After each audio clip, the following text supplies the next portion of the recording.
Bonjour à vous tous et à vous toutes. Si l'avenir appartient à ceux qui se lèvent tôt, nous aurons un très bel avenir. Pas d'autobus pour se payer par les contribuables pour venir ici. Pas de ticket de spectacle non plus pour vous encourager à venir. Bravo. Merci à vous tous ici présents, si tôt ce matin. Vous les membres, vos amis, ainsi que certains observateurs qui ont bien voulu accepter notre invitation. En raison de notre horaire chargé, nous irons donc directement au but. À titre de président du parti, je devais vous parler de ce que nous avons fait depuis notre Assemblée générale en avril dernier. J'ai plutôt décidé de vous tenir un autre langage. Et les affiches que vous voyez sur les murs constituent en soi mon rapport d'activité. Elles sont en ordre chronologique. La plus vieille est de ce côté-ci, puis la plus récente, les plus récentes sont de ce côté-là. Est-ce que je parle assez fort? Oui. Voici maintenant plus de 10 ans que nous formons une nouvelle ville.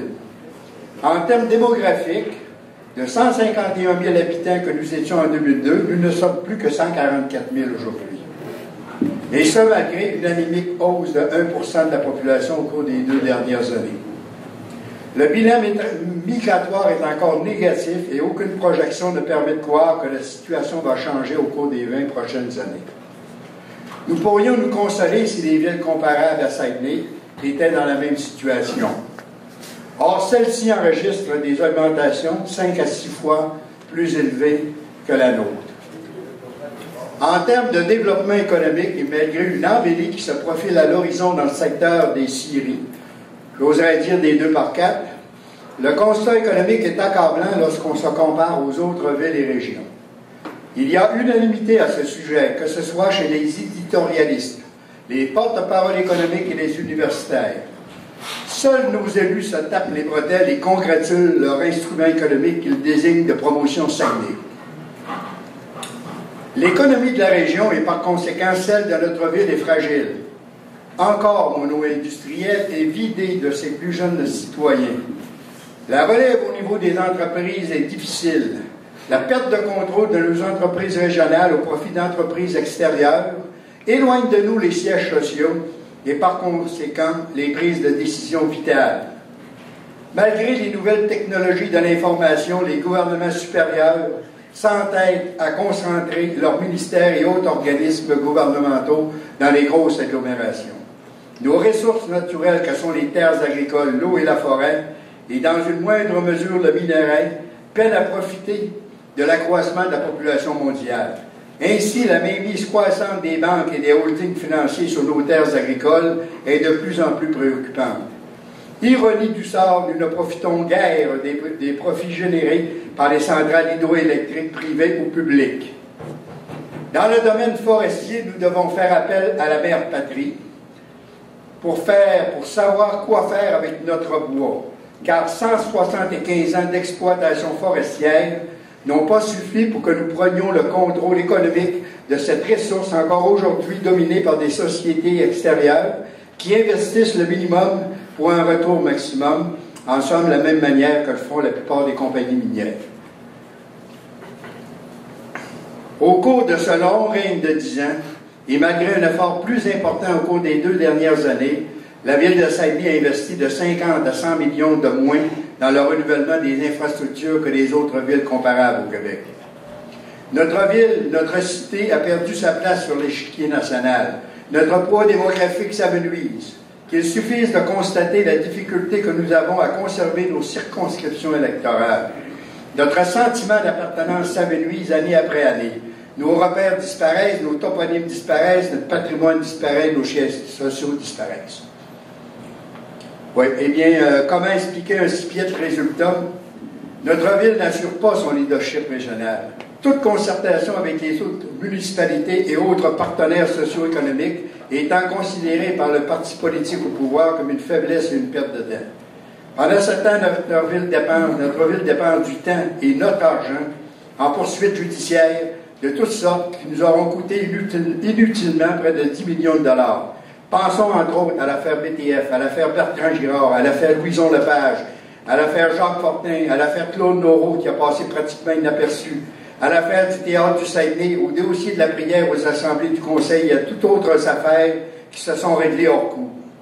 Pendant ce temps, nos élus puisent dans les finances publiques, comme si cela était un bar ouvert, pour fêter entre autres le 10e anniversaire de la fusion. Nous n'avons pas besoin d'amuseurs publics. Les citoyens de Saguenay méritent mieux.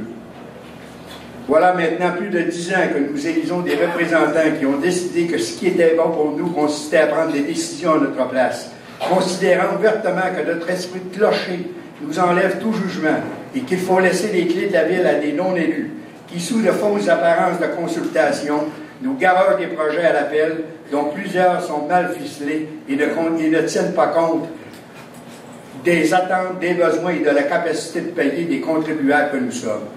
Les non-élus du cabinet du maire ont imposé un agenda qui consiste à investir à tout prix et pour n'importe quoi comme remède de la stagnation économique que nous vivons. Les résultats leur donnent tort.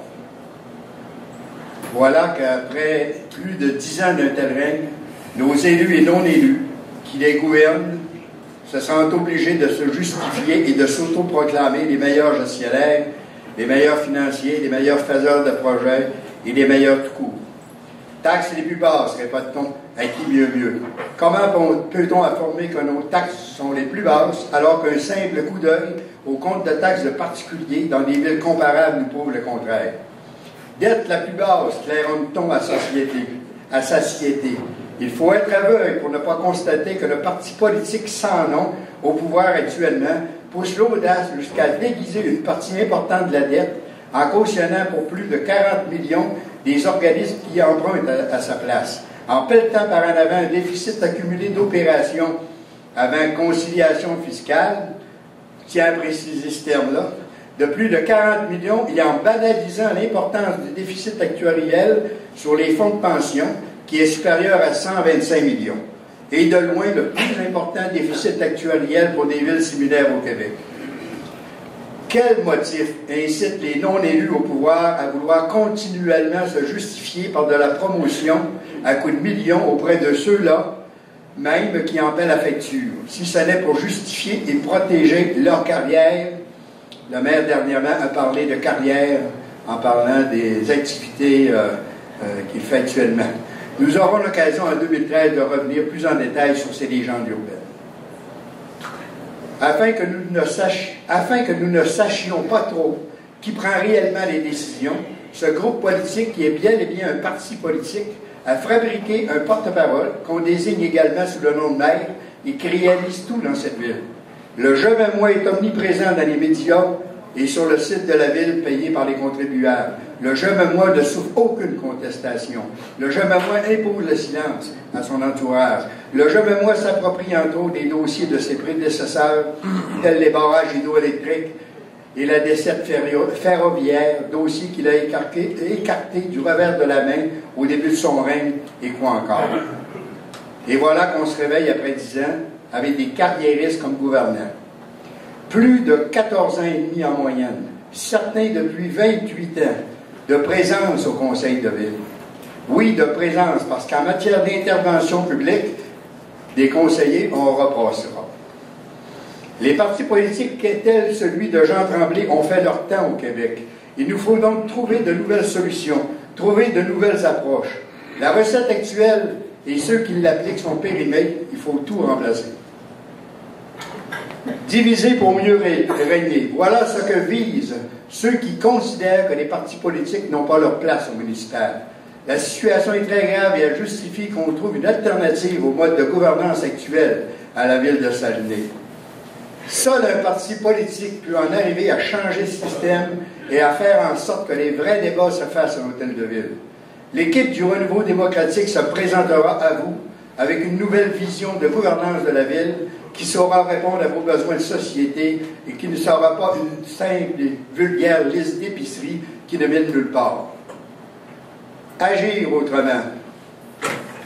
Oui, il est bien temps d'agir autrement. Il n'y a pas un seul domaine d'intervention de la ville pour lequel il ne faut pas agir autrement. La raison est très simple. La base même de la gouvernance doit se faire autrement. Oui, agir autrement de la part de tous les élus en ramenant les décisions du conseil de ville et en demandant aux citoyens d'y participer. Fini le temps où on élit un représentant et qu'on lui demande des comptes que 4 ans après. Fini le temps où un président de conseil de ville nous dit d'aller nous asseoir à la période des questions. Fini le temps des attaques personnelles à l'endroit des personnes qui ne sont pas d'accord avec les décisions du conseil. Fini le temps des transactions occultes effectuées par des organismes municipaux sous le couvert de dossiers prétendument confidentiels. Dites-moi ce qui peut être confidentiel dans les activités du Quai d'Escale, dans celles de diffusion Saguenay, dans celles de promotion Saguenay, dans toutes celles des organismes socio-économiques dont la survie est assurée ou dépend principalement du support financier de la ville. Le citoyen payeur de taxes veut connaître, comprendre et être partenaire dans la gestion municipale, dans le développement économique de sa ville et décider lui-même s'il en a pour son argent. Le citoyen payeur de taxes comprend bien que toute décision de la ville n'est pas appuyée uniquement sur des considérations comptables, mais il veut décider par lui-même si les investissements ou les charges additionnelles qu'on lui impose répondent à ses valeurs, si ce n'est à ses besoins. Oui, il faudra agir autrement afin d'élaborer tous ensemble une vision réaliste et partagée de ce que devra être notre ville dans le futur. Assez de ces sommes faramineuses qu'on dépense pour l'élaboration de politiques qu'on ne met pas en application. Fini la préparation à toute vapeur d'un plan d'aménagement qui n'est que le calque de l'air d'aller des 10 dernières années. Fini ce genre de plan d'aménagement dans lesquels on s'empresse à toutes les séances du conseil de ville ou des 3 arrondissements d'y présenter un record de modifications. À quoi cela sert-il d'être les premiers à l'avoir complété si c'est fait pour être continuellement changé? Ce n'est pas pour rien que le porte-parole de la ville se sont obligés à toutes les séances du conseil de déclarer qu'un plan d'aménagement, c'est fait pour être changé. Et il n'y a pas que le plan d'aménagement qu'on change à tout bout de champ. Le plan triennal d'investissement est une vraie farce, de même que le budget annuel de la ville. Dans ces 2 cas, on voit des records provinciaux d'écart entre le réel et le budgété. Il est vrai qu'on aime bien être les géants et les recordmen dans tout. Dans ces domaines également, il faudra agir autrement. Chers amis, il y a dans cette salle déjà plus de personnes compétentes que le nombre requis pour combler le poste de maire et des 19 conseillers de district. Cela veut-il dire que les autres devront se taire pendant 4 ans? Nous sommes 144 000 dans cette ville. Des milliers d'entre elles apportent leur contribution au sein de près de 1000 organismes socio-économiques, que ce soit dans le domaine culturel, religieux, sportif, économique, caritatif, communautaire, environnemental, touristique, et dans le domaine des loisirs, de l'action sociale, de la santé, de la jeunesse, des aînés et quoi encore. Combien parmi tous ceux-ci ont-ils envisagé d'accorder du temps à la vie municipale, au développement des services aux citoyens, ou à l'élaboration de politiques telles celles concernant l'aide aux organismes dont on vient de parler, à tel point que de s'impliquer dans la vie municipale leur paraît inaccessible. Les candidats qui vont se présenter bientôt auront eux-mêmes besoin de support pour mener leur campagne. C'est une autre façon de contribuer à la mise en place d'une nouvelle gouvernance réellement au service de tous les citoyens. Tous ceux qui ont participé à la fondation de l'équipe du renouveau démocratique avaient comme premier objectif de mettre la table à tous ceux et celles qui avaient le goût de prendre la relève au sein du conseil de ville. Nous avons donc mis en place un parti démocratique, ouvert à tous et au service de tous, et qui se veut fédérateur de tous ceux qui aspirent au changement. Nous nous engageons à respecter le libre arbitre de chacun d'entre vous, à vous laisser la libre expression et le libre vote. En contrepartie, vous vous engagez à respecter nos valeurs qui sont la transparence, l'écoute, l'imputabilité, l'éthique et le développement durable. Allons-nous être la bougie d'allumage pour faire mentir les prévisions démographiques? Allons-nous être en mesure d'identifier clairement nos créneaux d'excellence en matière de développement économique? Les ateliers qui suivront vont dans cette direction et constituent un autre pas pour l'élaboration de notre programme qui vous sera soumis au printemps 2013. Merci à tous.